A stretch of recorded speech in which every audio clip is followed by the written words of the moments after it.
na CMO em relação a não estabelecer uma meta de superávit primário causou o maior frisson nos meios de comunicação e nos economistas do mercado financeiro. Estão falando até em impeachment por descumprimento da lei de responsabilidade fiscal. Eu quero justificar meu voto. Isso virou, sem dúvida, um mantra, que é o pensamento único estabelecido na sociedade brasileira e na mídia nacional, de que o superávit primário está incorporado como categoria econômica. Ele não é nenhuma categoria econômica.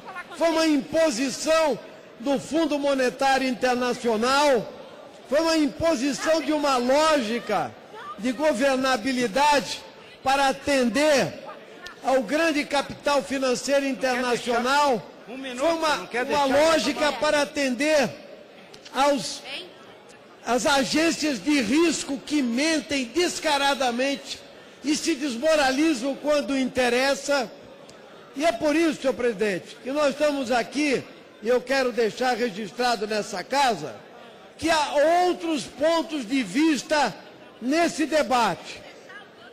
E o Brasil bate recorde de sonegação fiscal.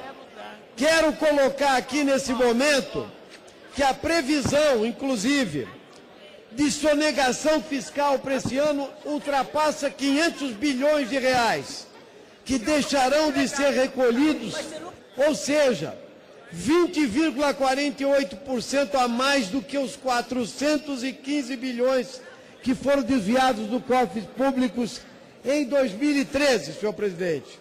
A estimativa é do Sindicato Nacional dos Procuradores da Fazenda, o Simprofaz, que estabeleceu não o impostômetro, mas o sonegômetro. Ou seja, a sonegação de 500 bilhões de reais, que é feito particularmente por grandes empresas, não é computada nesse processo. Sonegar é até um dever para determinados articulistas de direita, que acham que o povo pobre tem que pagar. Ele é assalariado, ele é descontado no Olerite, no imposto de renda, ele tem que pagar na carteira de trabalho e assim por diante. Os grandes empresários têm os seus mecanismos para evitar a sonegação.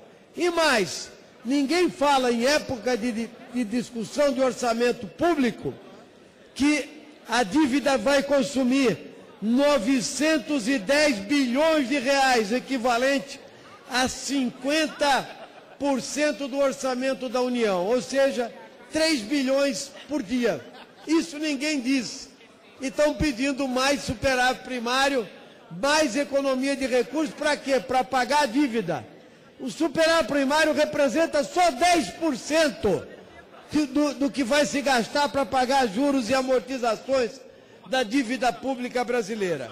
Por isso, senhor presidente, nós fizemos aqui um documento mostrando que uma reforma tributária nesse país é mais do que necessária. E acabar com a sonegação fiscal, inclusive cobrando a dívida ativa da União, que está em mais de 1 trilhão e 200 bilhões, inclusive particularmente o que se deve para o INSS, por causa da ineficiência e da complacência do Estado. Nós queremos uma reforma tributária em que o povo não pague a conta, progressiva, quem tem mais paga mais, quem tem menos paga menos. E ela deve se dar em cima da propriedade e dos grandes rendimentos dos rentistas e não do trabalho assalariado, não do imposto de renda e não imposto do consumo, senhor presidente. Por isso, está aqui o nosso documento. O Brasil bate recorde de sonegação como uma advertência de uma outra forma de ver isso que se chama ganhar a confiança do mercado